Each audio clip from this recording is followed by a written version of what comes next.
A distribution can be created for each landlord and assigned to the production centers for that particular landlord. This distribution can be used in transactions like a payment for cash rent or other expenses that are for that particular landlord. Let's go create a distribution for a landlord that we have. We rent some fields from Henry Landlord.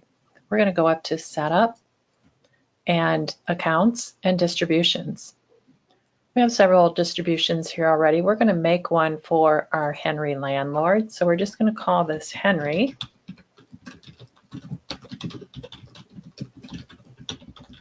And you can put a description in here if you want. We're going to go to the distribution detail and click New to make our first entry in this distribution.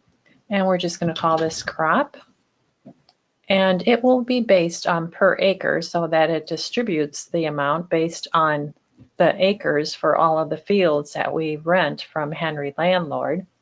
We can choose if we want the timing of at transaction or later. And you might want to use later if you're going to be doing some entries in the beginning of the year before all the details are completed. But we're going to choose at transaction for our example here. And it'll be 100%. We're only going to need one particular portion in this distribution. And the distribution option here for between profit centers and production centers, we're going to select production centers. We don't care which profit center, which crop we're growing on those fields. We want to take all of the fields that are for the production centers that are owned by this particular landlord.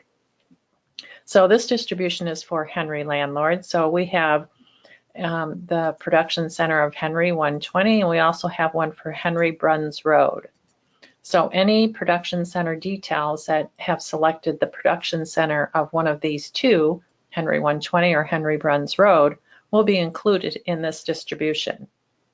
And now we're going to go ahead and save that distribution. We could assign an account to it, but more than likely, you're not going to want that account as being a default for this Henry Landlord distribution all the time. You're just going to pick this distribution on the fly when you happen to come across an expense that's for that landlord. So instead of going to the assign accounts and assigning any accounts like the cash rent, we're going to leave that empty. And we can use this distribution though when we do a transaction. So I'm going to go to the payment. And we're going to make this to Henry because we're going to pay the cash rent. So we'll leave that date there and we'll put in an amount. I'm just going to put $10,000 to make it even. And in the account, we're going to do the cash rent. And go over to the detail.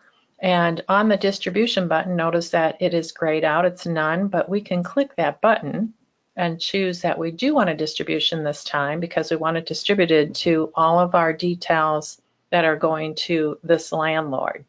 So we're going to pick our distribution of Henry Landlord. And now we see that it was distributed to our two crop production center details that are marked as accepting distribution, the 19 corn Henry Bruns Road and a 19 corn Henry 120. And it distributed that $10,000 based on the number of acres in each one of these two details. So I can click OK. That would assign that detail with cash rent and have that distributed for me. And the next time I have another type of an expense, maybe some field maintenance, and it's for that particular landlord, I again can choose that distribution whenever I need to. And you can have as many distributions as you needed for each one of your different landlords.